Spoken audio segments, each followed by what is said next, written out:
Ashley, I'm so excited to have you here today. And this topic is going to be a really interesting one. And I know I have a lot of listeners who are in the space of feeling like they're doing all the things and still not reaching that level of healing that they think they either deserve or think that they should be further along in their healing process or with their health. So I'm really happy to have you here today, and I'd love for you to just start out and give us a little synopsis of your story. I know your story is really really interesting, and it goes back a Yeah. long way. But yeah, start with the teenage years where um, I know you had a really your health crisis basically, and Yeah. from there. Okay. Yeah. We'll Yeah. do a quick overview of it all, and then we'll dive into how that relates to everybody here listening. But yes, I've gone through two life-altering health experiences, and the first was when I was barely 13 years old. I was the epitome of health, and then literally overnight, I was fighting for my life, and that journey was 4 years long of not just being sick, but literally living between life and death. My organs were shutting down. I mean, I know you talk a lot about the liver. I mean, my Mhm. skin was yellow from my liver shutting down. I lost most of my hair. I got down to 90 pounds. I had just about every symptom you can think about, which is why I was tested for just about everything. Now, this was 29 years ago, so a very, very different world. But I literally was tested for anything that they could. And the best they could tell me was I had a rare viral infection. No one could diagnose, no one could treat. So essentially, I was sent home to die, which is one of the scariest moments of my life, certainly. And that's when I really started to understand how powerful the brain body connection is because it literally helped save my life. I mean, I got so sick, there were nights I was afraid to go to sleep, afraid that if I just surrendered that conscious will to live, that my body wouldn't make it to the morning. So I would stay awake. I would stay awake and will my body to keep fighting, to keep going and to not give up. And while that was also, it was terrifying, it was also really amazing to witness how powerful we are within ourselves and how the brain and body communicate. I had no idea it would one day lead me to work in neuroscience and the nervous system, but I intricately experienced what that connection is like. This was also when I turned to literally doing anything possible to give my immune system its resources to heal.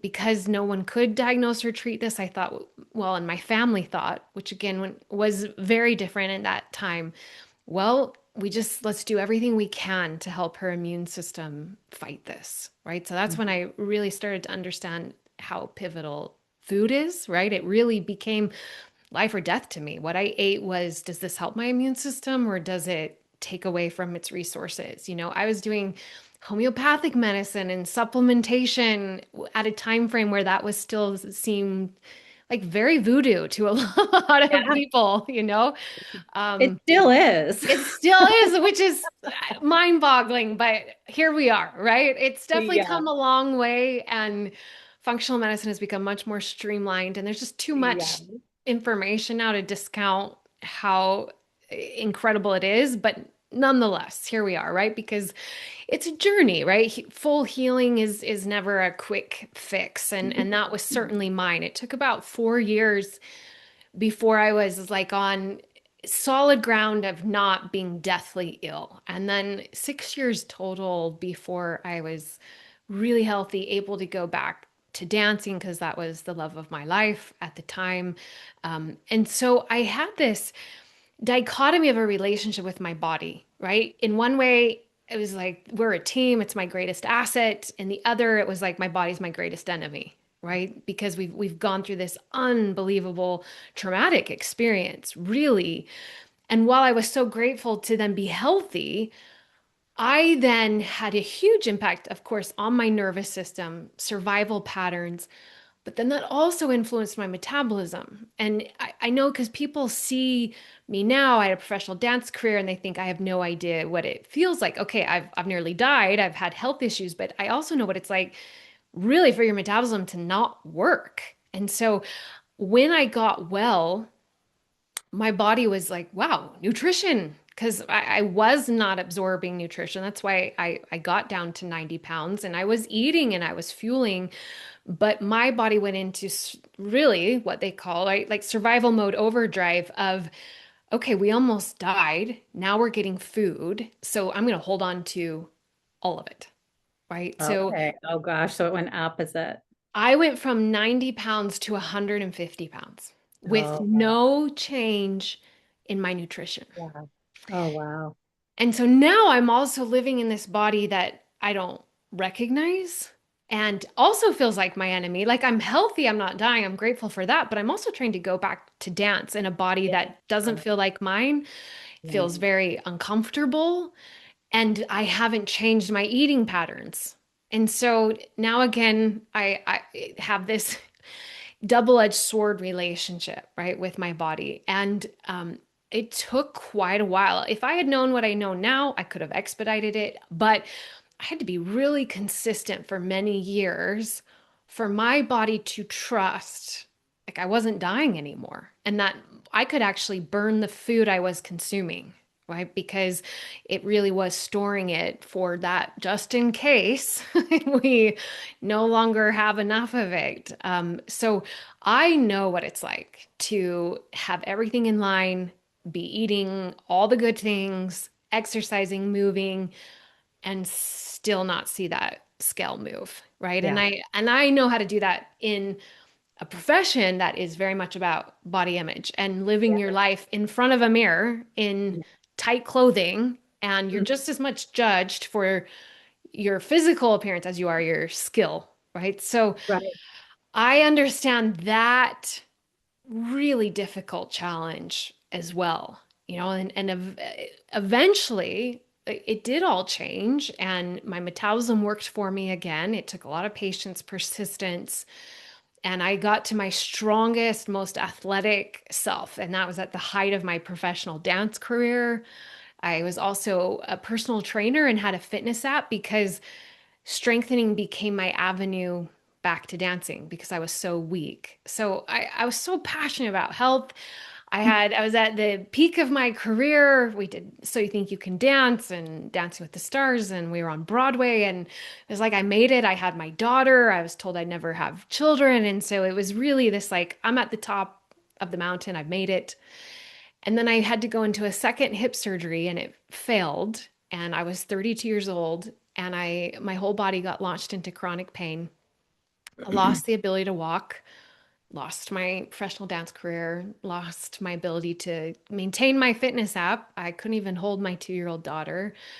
And I went through round two of something that I didn't think anything could be more difficult than nearly dying, but living in unrelenting nerve pain in 10 areas of your body, sleeping 2 or 3 hours a night, not able to be the mom you want to be, the wife you want to be, living in unrelenting hell, losing the ability to do literally everything you love or desire to do, even to go to the grocery store, even to cook a meal for your family, even to carry your own child. It nearly broke me and my family. And I watched all of my, muscle atrophy because when you're not even walking, so to build up to this just strong, capable body to then again just watch it atrophy. Thankfully, my metabolism, I had trained it so well, it was working for me through this, even though, of course, I lost so much muscle and I was 30s moving into 40s, which is such a crucial time for women and starting perimenopause and all of that going on. But anyway, all of that to say, I did everything humanly possible to try to heal my body. I was diagnosed with over 5 different chronic pain conditions. I mean, I did everything. Western, Eastern, alternative, regenerative, holistic, and I still wasn't getting well. And I got to my most desperate place where literally my husband and I had a conversation one day where we're like, there's nothing left to try. Like literally there's nothing left to try. And that night is probably the most helpless I've ever felt because as a wife and mother now, it wasn't just me, it was what my family was going through and really the bleakness of what our future looked like. And so that night, honestly, I mean, it was probably my darkest moment of the soul where I just wanted to give up. I was just exhausted, it was just every day was so hard. And as I sat in that truth, that other part of me just thought, I know the body can heal. I've done it once. There has to be a way. I don't know what. And so I'm thinking of all the things all the doctors and everyone have told me, which is my nervous system flipped a switch into pain. And so I thought, well, I'm going to figure out how to flip it back. And so the very next day, I started studying neuroscience and pain science and how the nervous system gets altered into stress, right? And that can come out in lots of ways, more mental and emotional through anxiety and depression. It can come out more physical and gut issues, histamine intolerances, chronic pain, autoimmune. Like there's no one way in which the nervous system's alarm signals manifest, right? It's such a myriad. For me, it was chronic pain because of my history and the surgery that was the catalyst, but I knew there had to be a way if it got altered one way to bring it back. And so being my own guinea pig and merging the neuroscience with my lived experience, I knew one modality wasn't enough. There had to be a process. And so that's when I created my process, bio-emotional healing, and gave me my life back. And the last 8 years, I've been helping clients do the same in their life. Yeah, so you found your purpose. Yeah. Oh Yeah. my goodness, so much there. So let's go back to the first time this happened, like you're 13 years old and it took you 4 years. And so at that time you were doing all the things. And like you said, it wasn't like, it's not like you could use the internet or listen to Right. podcasts or, just search all of these functional people. Um, and trust me, I realized I had a chronically ill son for 3 years. And Mm. even like in 2016 when he was diagnosed, you still get looked at like you're an alien when you want to do alternative stuff. But anyway, what do you think it was? Like, I know that they said it was like a rare virus and that this just went on and you lost so much weight. And do you think it was like a leaky gut thing where you had to slowly heal that with nutrition and some alternative modalities and at that point the mental health piece or you didn't have bioemotional healing obviously Sure. when you were a teenager, but were you doing mindset work at that time too, or was it more of just like the nutrition and the, I don't know, whatever else you did, supplementation or going outside more or what? But talk about us that first piece and what you did then. Yeah. I mean, I'm sure leaky gut was part of it. I mean, I think Mhm. when someone gets really ill, it's very rare it's one thing. Yeah, yeah. I think there's a combination, and then the unfortunate thing is then like it starts kind of this myriad of breakdown, right? So what might have initially started it starts to create more breakdown because the body is in so much stress. There was no doubt from my blood work that there was a viral infection there, and they saw that. It's just they didn't know how to treat it. They couldn't diagnose it. So I think there was many things. So from a physical standpoint, ultimately, it came down to, yeah, how do we support my immune system? And that was through food, supplements, nutrition, homeopathic medicine. So that was crucial, and that was on board. But then I was doing mindset work without knowing I was doing mindset work, right? Again, it wasn't the world we have today. But I mean, honestly, one of the things that helped me so much for the older viewers here or listeners is the Chicken Soup for the Soul books. Do you Yeah. remember those? Oh gosh, I had one in Yeah, my bathroom yeah, basket next to the toilet. Oh yeah. yeah. And I would especially read the inspirational stories, where they would have those people who overcame incredible odds in their life, and I would read that to remind myself of that possibility, right? Especially the longer it was going on. So I was tapping into possibility all of the time, right? I was doing mindset work in terms of understanding my brain is connected to my body. And I could feel and I witnessed because I did so many treatments, I was in clinics, I saw people talk themselves into dying. I saw people less sick than me end up dying because of their orientation every day of negativity and fear. And I even saw people saying, I'm dying, I'm dying. And I saw that impact. And so I every day realized, I had a choice. And it was I could every day be in fear of dying. And that was real. And don't get me wrong, I definitely experienced those moments.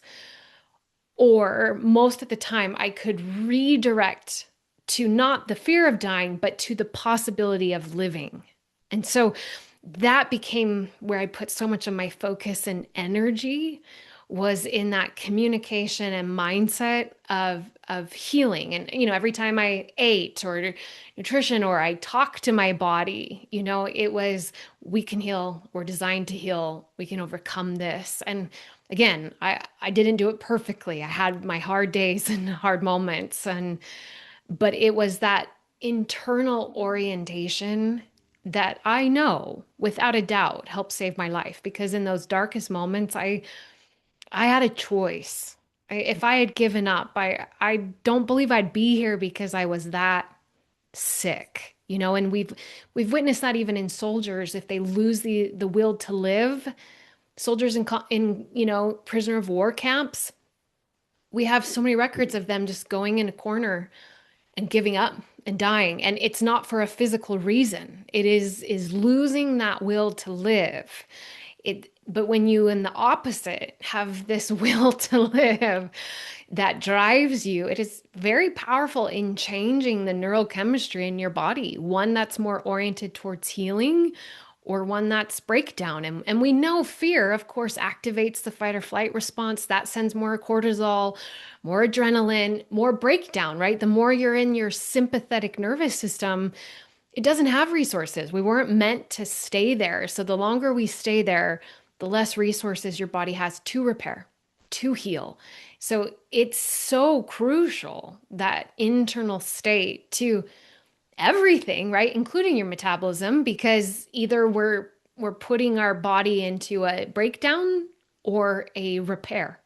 Mhm. And so not knowing as big of an impact as I obviously do now, and definitely not the like neuroscience or neurochemistry behind it, it was just I was so determined to live that as a byproduct of that, it oriented me to more stay in that state of possibility Yeah. because Well, good for you. I mean, you were so young to be yeah, able to think that way. And like I said, I have a couple of people in my family who have like chronic pain and chronic issues, and my son's doing well now, but I remember good. like he kind of went through this the same time as you, like it was more like middle school.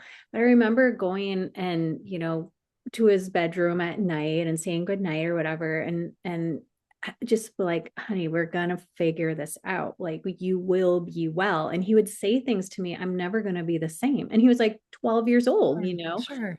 and it's just like you're sick for so long, you forget what it feels like to be well. And you just start to believe like I'm the sick person now. And I don't know how you feel about diagnoses like the conventional, the managed care system is just so fixated on putting you in a box and giving you a diagnosis. Sure. And it's just in your brain, like, I Oh have yeah. chronic pain. Yes, I Just, have a lot to say about that. yeah. First of all, I'm so sorry you went through that. And as a mother, I will tell Oh, you that when heartbreaking. I became a mother, and even the first time I had to take my daughter to the ER, and it was a temporary thing, nothing, but I remember calling my mom and crying and saying, "How in the world did you do that?" you know and I knew it was so hard for my whole family, and that there were levels of guilt around that, even though I knew it wasn't my fault, but I was the source. I saw the pain it created in my family. But then once I became a mother, I can't even fathom. I mean, I was afraid to die as a mother. My mom would come in and check and make sure I was still alive. And so I just have a whole other like appreciation and sympathy for parents, who go through that with a child, right? That brings tears to my eyes because my daughter, is 12, a year away from the age I was, and I just can't even imagine, and but so grateful that my parents like you, right, were like, we're gonna figure this out, and but coming back to diagnoses and I think that applies to everything, even metabolic diagnoses. It's so powerful because the brain is wired to validate not just beliefs, but our identity. And our diagnoses become our identity. They become embedded in who we say we are. And inadvertently, then, we are telling our brain and body what it must do, where it must stay. And we do not bring that reality. This is truth. We know this. One of the strongest mechanisms in the brain is to keep us in alignment with who we say we are. And our diagnoses become that. If I continue to say I am a chronic pain patient, I promise you my brain would say, well, I will therefore continue to send pain signals, right?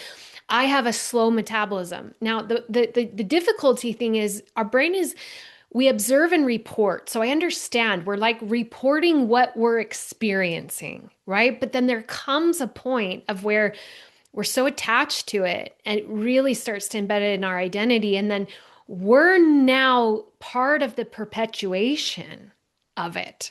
So I'm huge. And even in functional medicine, it's like you have chronic Lyme, you have chronic Epstein-Barr, you have chronic fatigue, you have chronic inflammation, chronic co-infections. And I'm like, stop it. Yeah. Because chronic says nearly difficult ever to eradicate. Like that is so powerful to be like, this is you now. This is your body now. And so I am so passionate about saying, okay, this is what I'm experiencing. This is what I'm going through, but it is not who I am. And it is not who my body is. Like there's answers, there's solutions, but we don't do that with mental health either. We just attach to the labels and then we're putting up a barrier to our brain and body being able to change it.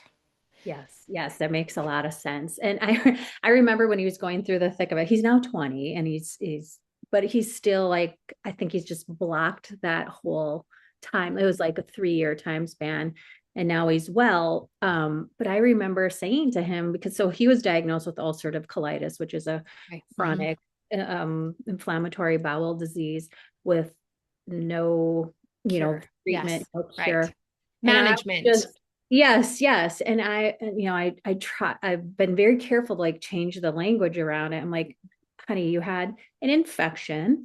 Now, because that's what it was treated as, and that's how he got well. I'm like, now you don't. And this is how we live life going forward. And your body is capable of healing. Yes. But he had in his head, like, I have UC, like I'm going to Right. flare at some point, and Yes. it is just really important to yeah, it's so hard because that's just the managed care system that we live in. But going back to the because I'm sure people are wondering, and this does make sense, like you weren't absorbing any nutrition, and then all of a sudden your body was like, oh, I have to take all the nutrition. So you had that big change in weight. Hmm. Um, what did you do at that point? So now you've gone from like what, 90 pounds to 150 pounds. You're trying to dance like that. So yeah, you're a Yeah. professional dancer. Like, what did you do at that point to just kind of stabilize things and get like such an important message to women, like the strength, like focusing on being strong and building your muscle Mhm. mass back up? Yeah. Oh man, it was so hard, I will just say. Yeah. Um, eh, and especially when you were that light, you feel extra heavy, and it's just uncomfortable, and so I tried a lot of things in terms of like how I was eating, but again, my eating was already very anti-inflammatory, right? Yeah. Um, and my blood work looked good, and I'm in my 20s. So I'm not like, oh, this is normal for women as they move to 40s, which we could talk Yeah. about normalizing us feeling like crap, right? But Right, anyhow, right. um, so we tried variations of different diets, if you will, right? Ways of eating, and nothing too successful. And I'm active, but I'm feeding my body, and we're bringing in nutrition and so forth. Really, what I had to kind of accept was my body's been through something very few people go through for that long. I mean, we're talking about, are we going to die today? Like Yeah. we are fighting for that. Um, it is feeling, again, if I had had my process, I would have expedited it. But a lot of it was your body needs time to literally feel safe again, feel safe that it can trust it's not going to be deathly ill again. There's enough resources and food coming in. And so, what I had to accept and adopt, and it was hard, and was patience and persistence to Yeah. stay consistent, Yeah. meaning not radical shifts in my diet, nutrition, calories. Like every day, I'm going to continue to give it plenty of protein and healthy fats and good carbohydrates, right? And stay consistent and not hyper exercise either. I mean, I was obviously very active and I was building muscle. So I had to take all that into account of like your protein needs aren't going to go up because you're also putting muscle on when, again, I was so atrophied. But how do we just keep nourishing the body while you're also asking more of it with working out and dancing? And I had to just, oh my gosh, be patient, which thankfully, I mean, I guess nearly dying had taught me a lot of patience and persistence, but really, the body had to have enough time of consistency of not being so sick, but me also doing my part to be consistent in nourishing it for it to go, okay, not only are we healthy now, but food is constantly coming in. Yeah. Nutrition is constantly coming in.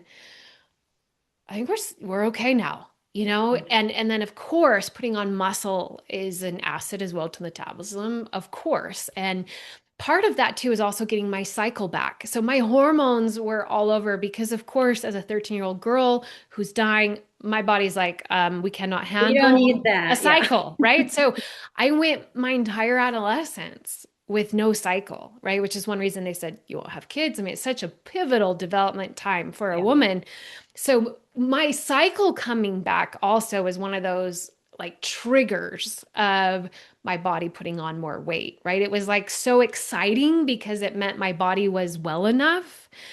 But then I was like, go back because my Yeah. hormones were trying to discover themselves. And I'm not like almost 19 years old, So that was a component too, is thinking, well, I'm a woman now and my body's trying to figure out what all of this is. And so I get it, but I think part of the problem, and women get this, and I certainly fell victim to it for a while, is try this and try that. And then calorie Right. deprivation here, exercise more, right? And oh, this fat, and oh, the grapefruit juice cleanse, and and then we're just our metabolism is like, I'm trying to figure it out, but all of this is making me less trusting, and so I'm going to stay in this pattern of survival. And that's what I'm like, this isn't working, and I know food helped save my life before. I'm just going to have to stay like, I've got you. I'm going to keep showing up for you and nourishing you and strengthening you. And with time, right, my body then started to accept that. And so my metabolism started to work for me, right? And the muscle helped that and my hormones stabilized. And but it was a journey, I was probably 25, where I felt like, yes, here I am. Like Yeah. my I For a was couple my years anyway, right? yeah, where I'm like, hey, this is my body again. Like, Yeah. that feeling like, oh, I feel most comfortable. This is my body. This is my size. I feel so strong. My Mhm. metabolism is working for me, but it came at the cost of a lot of discipline, Yeah. dedication, and Yeah. and not and that was back where all the the pills were out there to speed up your metabolism, the crazy cayenne pepper, like grapefruit juice cleanses. That Always was, something. and that was back when we're kind of going there again. Women were rail thin. I remember lifting weights and I'd be one of the only women in Mhm. the weight area. So I'm so grateful now. It's like full of women who have embodied becoming strong. But it was kind of a lonely period of like I'm doing all the things right. My body doesn't reflect that yet, Yeah. Yeah. but it will get there. Yes, and that's such an important message because we just don't have the patience when we're gaining weight it's so hard when you see such a huge when you haven't changed Yeah. anything and all of a sudden you see this influx of weight and usually it is a hormonal or far reach more deeper issue that's going on but yeah when it comes to weight people just don't have the patience so then they're looking for quick fixes or medications and like you said like that rail thin I can't believe that's coming back because I it's like know. I'm like okay now it's like into being strong and Yes. like the strength thing I was like loving that I'm like people are eating protein finally and now I'm like what is this I but know. those weight loss meds are just and we probably don't have time to dip into that but yeah it's just it's crazy how the fads come and go and but really yeah just being consistent I know that's probably not what people want to hear but but it's the truth. Well, it is true. And if I had known what I do now, right, my nervous system, I did not realize it was still in fight or flight. Yeah, yeah, I did not realize because obviously I lived in survival. And even once I survived, I didn't understand. My brain was like, "Ooh, this worked. Let's yeah, stay in survival. yeah, Let's be prepared because we don't want to be taken off guard again." And guess what? It worked. Like staying in survival worked. Look at what we did. And so I had this kind of internal buzzing that was always part of me, and I couldn't really understand it. But I now understand my nervous system was set to that high alert. My operating system had turned to on position. I was a very also driven. I was very much yeah, perfectionist and high achiever, and those things are beautiful. You just learn how to do it differently. I mean, I wouldn't have my work today without that, but yeah, part of that was also my operating system, right? Because when my nervous system is there, adrenaline and cortisol are constantly pumping. That directly impacts our whole metabolism, right? And our inflammation levels and our hormones. I mean, I've had clients who their hormones finally balance once we heal their nervous system, right? Their cortisol levels plummet once we heal their nervous system. Their inflammation goes down. Their body finally feels safe to let go of weight, right? Part of my protective mechanisms was my body holding weight. I've had clients who had really difficult traumas, abuse and even sexual abuse. And inadvertently, the body's like, if I'm bigger, I'm safer, right? And that can very much also drive what's happening in the metabolism and weight gain. Because I've had those clients who they've done all the functional testing, they've done all the detoxes, their hormones are balanced, like everything is perfect on paper. Their food, their movement, their resting, but their nervous system is continuing to drive that inflammatory response, that breakdown response, and those stress hormones are impeding their metabolism from operating efficiently. And that's such an often overlooked because what do we do? And it's not just about regulating it, it's really healing it yeah, so that the nervous system operates differently. Your body reacts and responds and heals differently, then our body can optimize itself, which it was designed to be healthy and to utilize food as fuel and to balance itself and to regulate the hormones. And so, while I believe in all of those things, so many of my clients have that dialed in, but the nervous system piece is yeah. what's missing and what's a big anchor in their metabolism Yeah. And and I their can give, hunger. Yes, yes. And that cortisol piece is huge. If you want to go any further into that. So, my listeners know, like, I struggled with adrenal exhaustion myself, where I started to have these high morning blood sugars, even though I was intermittent fasting for like 18 hours. I'm like, why is my blood sugar 108? And I Mm, haven't eaten since, you know, 6 o'clock last night and it's noon and I don't understand this, but I had lost both my parents and I was just going through a really stressful time. And I got my cortisol panel tested and it was like flatlined. Like it was beyond the the wow. spikes. It was just like there was it was basically non-existent. And until I fixed that, like those, then once that was fixed, those blood sugars went back to normal. Mhm. But yeah, if you have anything else to say about the cortisol response, so we know that when cortisol is high, we tend to dump more blood sugar and Right. glucose into the bloodstream, which can raise the glucose levels in our blood even without eating. And I tell people this all the time. I drive this message home like, blood sugar, yes. Eating is the most obvious thing that drives blood sugar spikes and our metabolism, but there are many other things that you don't eat and your blood sugar Right. has a lot of variation. And the other thing that I think is really important to come back to and just make a point of is that it can really severely hurt our digestion too and Right. slow our digestion down. But do you have anything to add to that we didn't already talk about? Yeah, just I hear a lot of women have a lot of stress, and you hear people say like, "I feel like I'm always in survival." Right? Yeah. I'm always in survival, or I'm constantly stressed, or the what if worst case scenario, or I'm ruminating, or if they've got anxiety, or they're prolonged stress, or physical health things going on.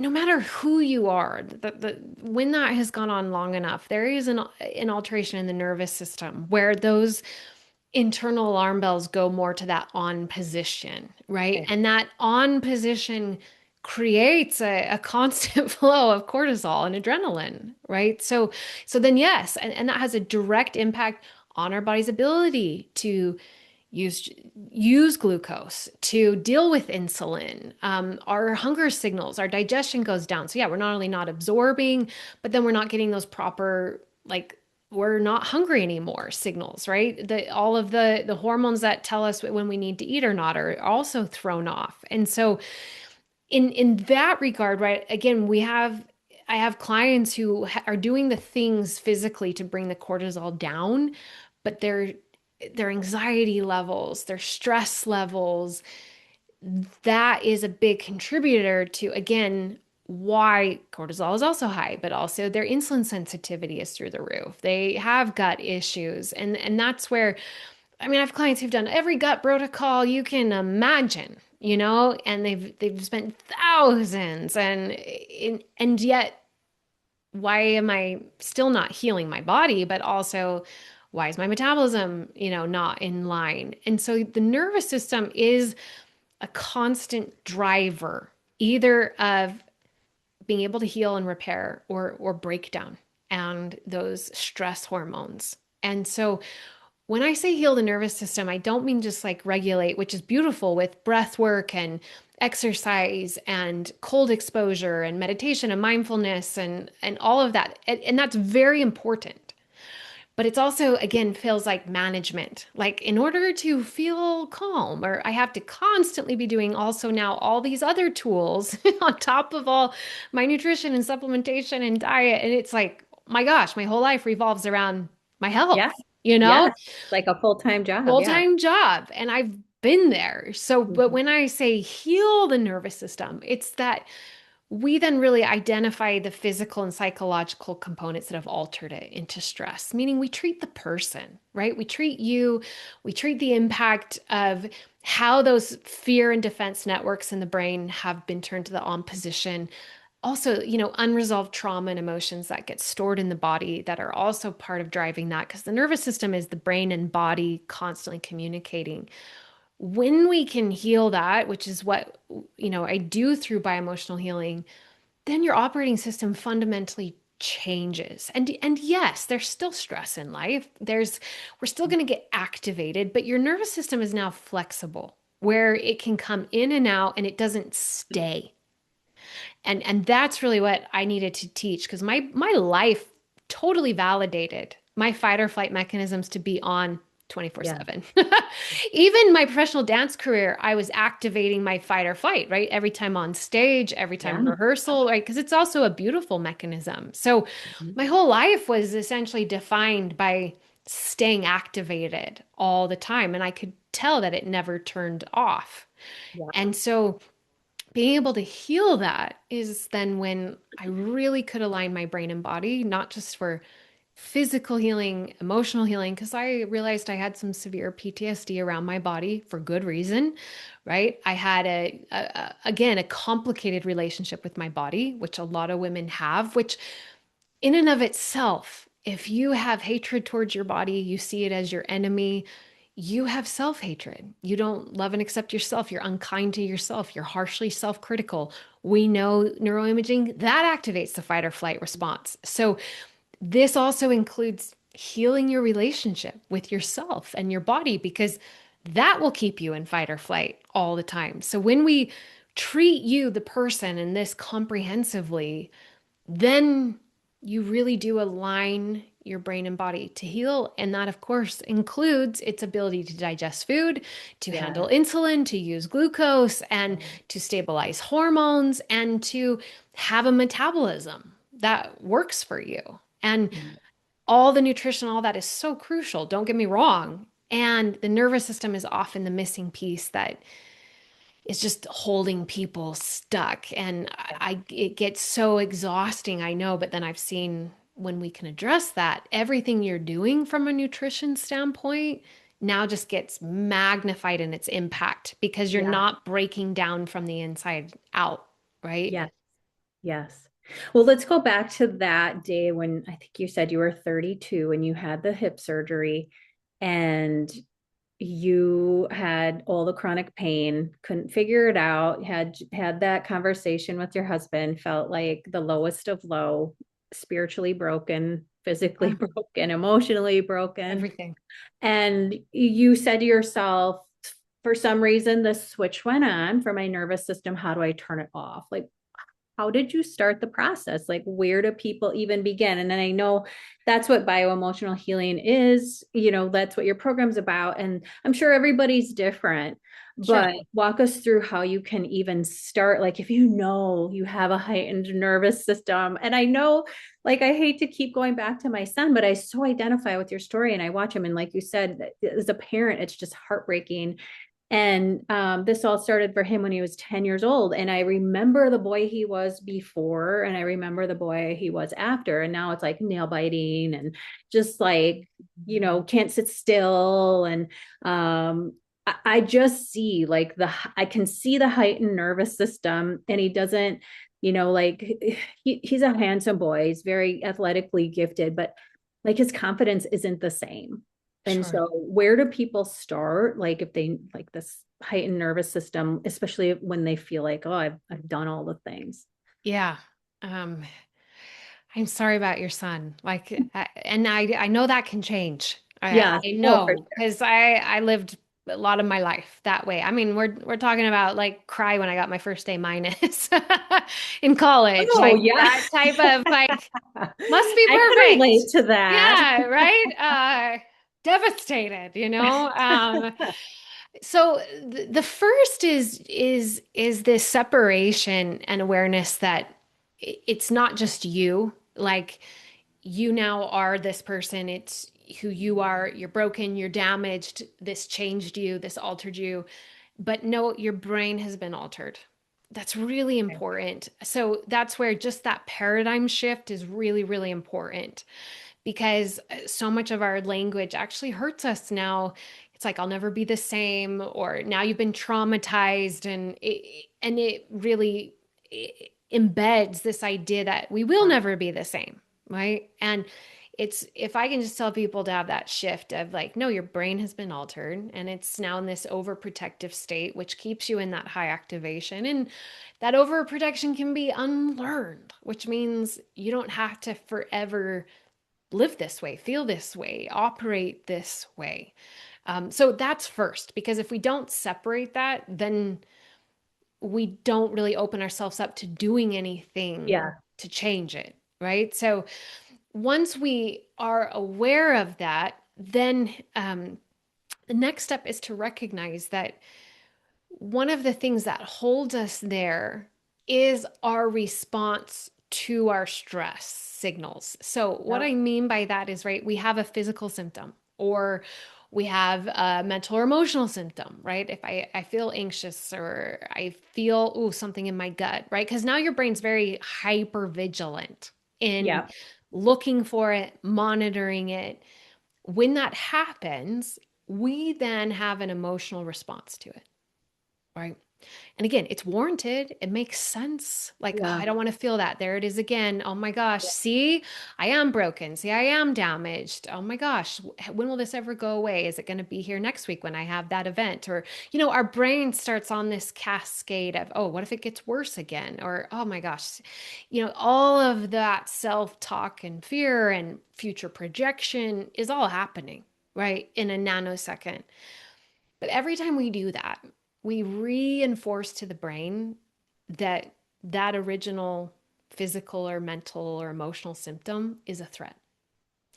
When we reinforce that by our response to it, the brain further sends more stress hormones, which usually amplifies that symptom sensation. And then that same stress cycle gets re solidified. Yeah. So although we all wish like, oh, I just don't want to feel that anymore. I don't want to feel that emotion anymore. I don't want to feel that symptom anymore. And then I'd be great. Perfect world, awesome. But the first thing we need to do to disrupt that threat cycle that is now embedded in the brain and body is to understand, okay, these stress signals are always rooted in protection. Always, always, always. Yes, sometimes protection to get our attention to something going wrong in the body or something in our life, but they're also just part of these stress signals going haywire. If I understand that, then it's not always dangerous. And I can actually respond to it different. I need to now go, okay, there it is. All right, let me get curious. Let me meet it with compassion. Let me ask, what am I needing in this moment versus react to it of, oh my gosh, here it is again. I don't want to feel this. How do I get it to go away? Will it always be here? We go to a fear reactive response instead of a, okay, my brain and body are trying to communicate to me. Oh, was I really emotionally stressed today? Oh, what was the thought I was having before? What else went on today that might have put me more in a reactive state? So we start to meet ourselves more with curiosity and care and compassion and what am I needing versus fear, how do I get this to go away? I'm broken, will I always be this way? When we do that, we start to disrupt that cycle, which starts to lower the brain's threat response to that original emotion or symptom. That now starts to open up a new pathway, neural pathway for the brain to learn something different. So that's one of the hardest things to do in truth Yeah. is Yeah. react differently to the sensations and emotions we don't want, Yeah. right? Yeah. Because like a lot of clients, their greatest anxiety is now over their anxiety. It's Yes. not situational, it's not anyone, it's when is my anxiety going to hit? Right? Yes. Or for people, it's not just the physical symptom, it's the huge emotional response of fear, powerlessness, helplessness that they feel in response to it.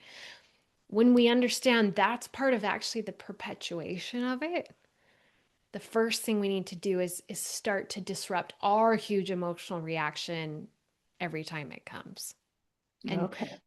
I know that's so hard to do, and I'm jumping ahead, but I do have a brain body blueprint that's free. It's very comprehensive, but this really maps out a 3-step plan of how to do what I'm describing because Okay. I get it. You're like telling me I got to react differently to the horrible nerve pain I have. Like, I hate Yeah. it. I don't want it. Yeah. It's hurting Yeah. my life. Like, Yeah. so I get it. It's Hmm. not easy. That's that blueprint is a great, like, okay, do this and you do this, because that's one of the hardest parts is how. But Mhm. the awareness, the paradigm shift, and then starting to react differently is those first steps. And obviously, yes, it's a comprehensive process to turn down those fear and defense networks, heal them, which allows the nervous system to shift from that sympathetic dominant state to a parasympathetic rest, repair, heal. We're friends. We can Yeah. work. But that this really, without that paradigm shift and without starting to shift our own emotional reactivity to what we don't want to experience, everything else after that is really hard to do in the absence of those two things. Okay. So would you say you could do this with just about any like chronic disease? Yeah. I have. I've had Okay. clients, with cancer, right? I've had clients with cancer and all the chronic Lyme, Epstein-Barr, inflammatory gut issues. Like I have a client right now who, gut issues, done all the things, many diagnoses, Yep. Um, and it's so interesting because he's been doing these holistic treatments and they've not been able to make progress. And he was 3 weeks into bioemotional healing, and his practitioner was like, "What are you doing?" And he said, "Well, I'm doing this work that, emotional and with the brain and neuroscience to heal the nervous system." And she's like, "Keep doing it," because for the first time in a whole year, they were starting to experience progress because his body was now receptive, Yeah. right? Yeah. I had people who've healed chronic pain, been bedridden, and these again are people who have everything in line. Like, I'm doing everything right, holistic, functional. They're eating, quote, perfectly, and it's just the nervous system is such a powerful piece. To also people who, my clients have anxiety attacks, and they want to be present with their family. And they have the constant rumination of fear and worst case scenario, right?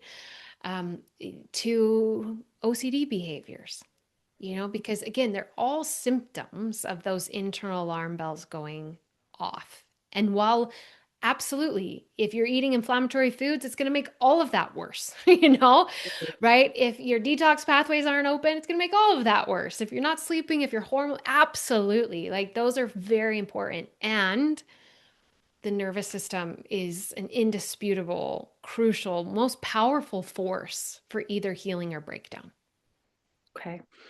So kind of a personal question here. Do you Okay. ever, because you've gone through this twice now, and the second time, you basically figured it out on your own. Do you ever worry about this happening again, where you're like at that stage where you don't know what to do? Or is it like you're in such a great place emotionally and with your nervous system that you're like, no, I got, and is that part of the training? Yeah, yeah. I'm so glad you asked that because it's vital. And I think it's the absence of healing that is one of the reasons people find themselves in repeated cycles because they're inadvertently looking, waiting, fearing it Yeah, yeah, for the return of it. And believe me, I had deep trauma around my body. I've experienced the most worst of nearly dying to the worst physical health the body can create. I mean, to the point where nerve pain, you can take an Oxycontin, it does nothing. yeah, Like, yeah, so I know how unbelievably scary the body can be in every which way. And I don't have ignorance, right? I don't right. have ignorance. And but I will tell you, because of the healing that I've done, I have absolute trust in my body. Absolute. And I do take care of it. I move it. My nutrition is online because I love it, but I don't do it from fear. And that also has changed because a lot of people take care of their body, but it's from fear of not getting sick. It's Right, from fear of not getting sick again, right? right. So they're doing the right things, but it's ultimately rooted in fear, which is still activating that fight or flight response in the body, right? And I did that for a time, but everything I do now is from absolute love and appreciation of taking care of it. And I know I'm going to age, and I've had injuries since. And I can tell you, in the absence of truly healing the impact of what I've gone through, healing my relationship with my body, then when I got COVID severely, when I've had horrible flus, when I had a back injury last fall, I will tell you right now what that would have done to me. Oh my gosh, now is this going to be chronic pain? Oh my gosh, Yeah. this is a virus. Am I going to be a long COVID hauler? Like Yeah. because I'm not operating from ignorance, right? And the truth is I have a neural memory of dying. I have a neural memory of pain, Yeah. right? But because I now know my greatest asset is healed and we're aligned and I do not fear. And I say that that is something I never thought I could say.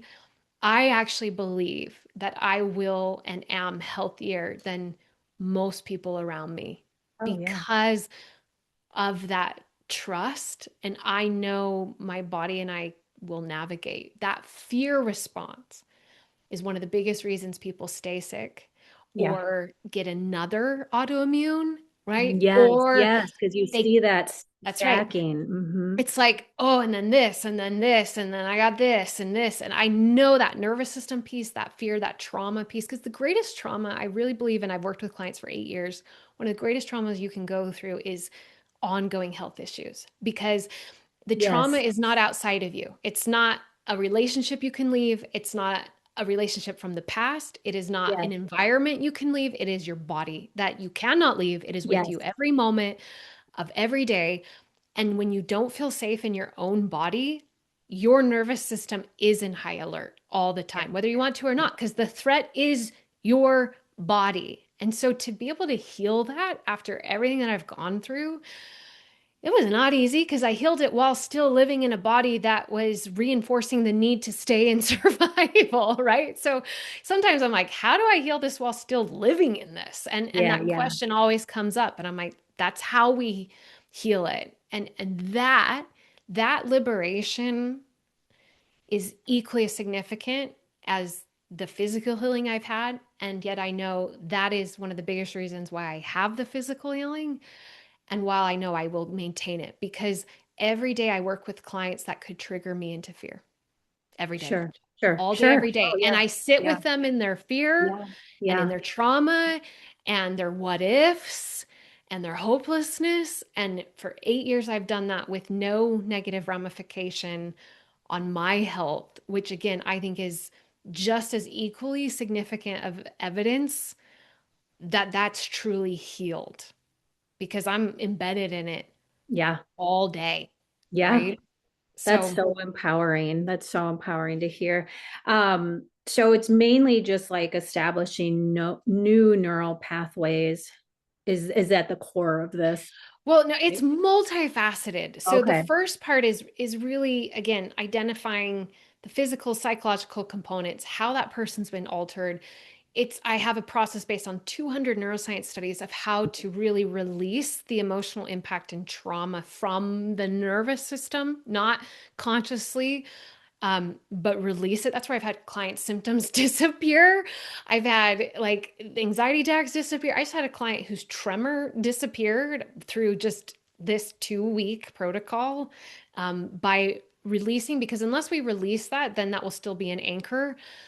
Then we go to specific exercises that reduce those fear and defense networks in the brain. Then, yes, we work on reestablishing trust between yourself, trust and safety within your body. And then we have specific practices that harness the brain's incredible neuroplasticity to change, to create healthier neural pathways, to create health, to create safety, to create trust. So that's what I found was missing. It is not one modality, one practice.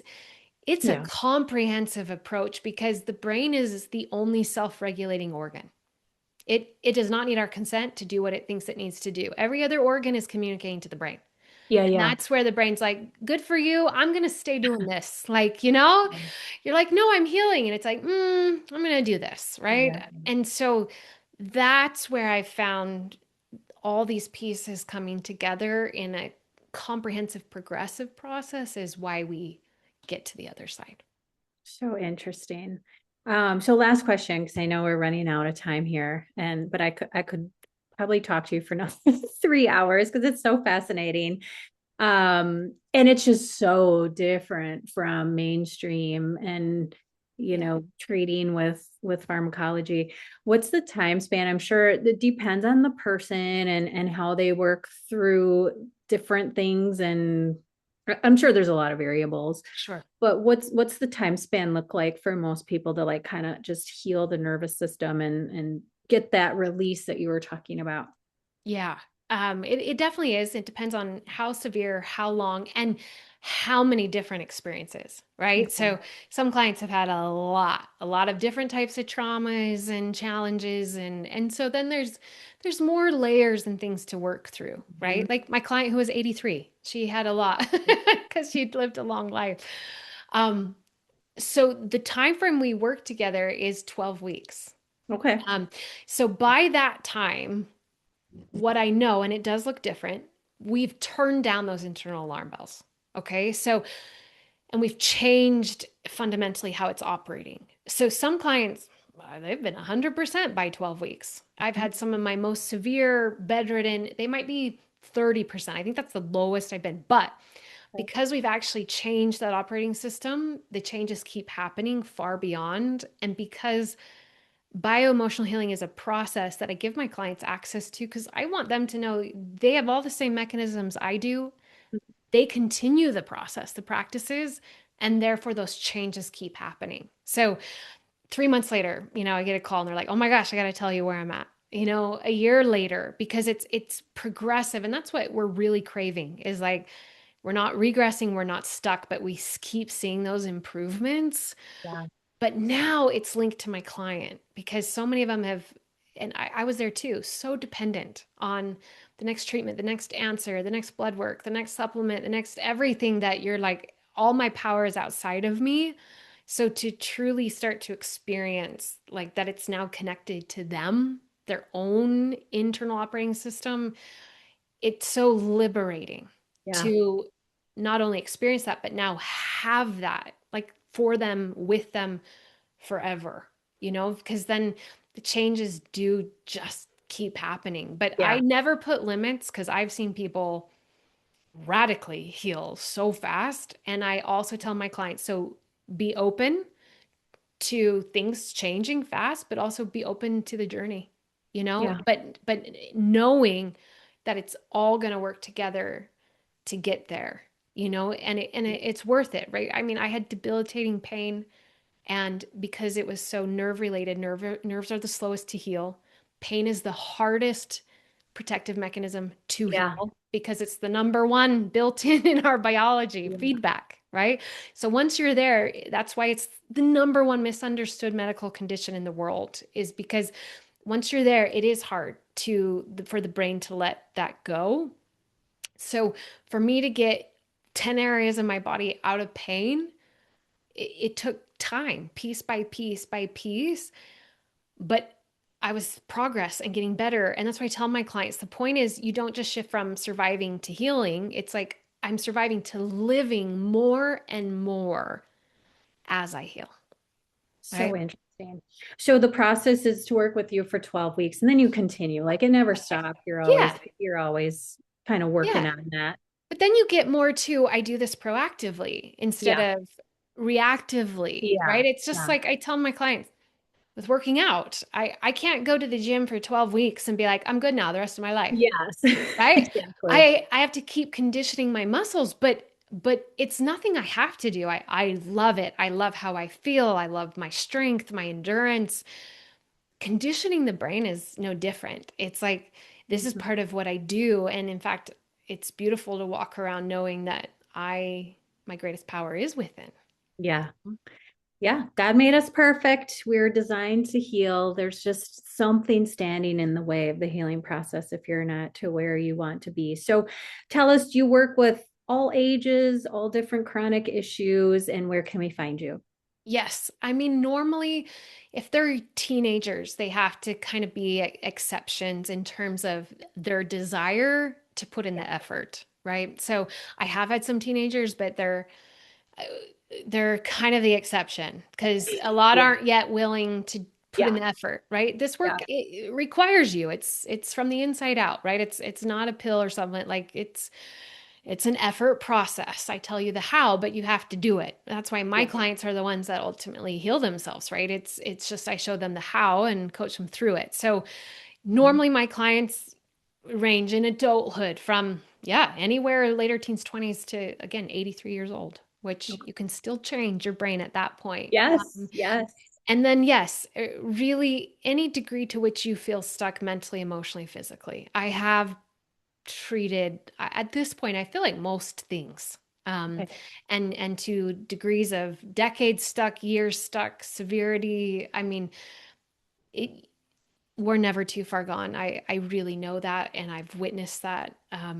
But you just have to have a willingness to go, I want to Mm. approach it from this aspect and see and know that this can make a difference. And that's where sometimes it's not just my experience, my clients' experiences, like seeing the vastness of what they've healed and changed. And you can find that on my website, which is my name, ashleighdilello.com, which I'm sure you'll have in the show notes. Yeah. If you search bio emotional healing, I will come up as well. But Okay. there on my website, like I mentioned, that free brain body blueprint, it's free, guys, but it is so effective. I think a lot of people don't do anything with free.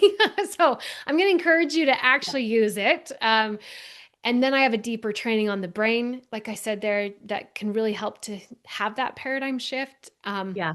And then if you're interested in working with me, then you can schedule a free consultation because I need to understand Yeah. you, where you're at, if it's a good fit.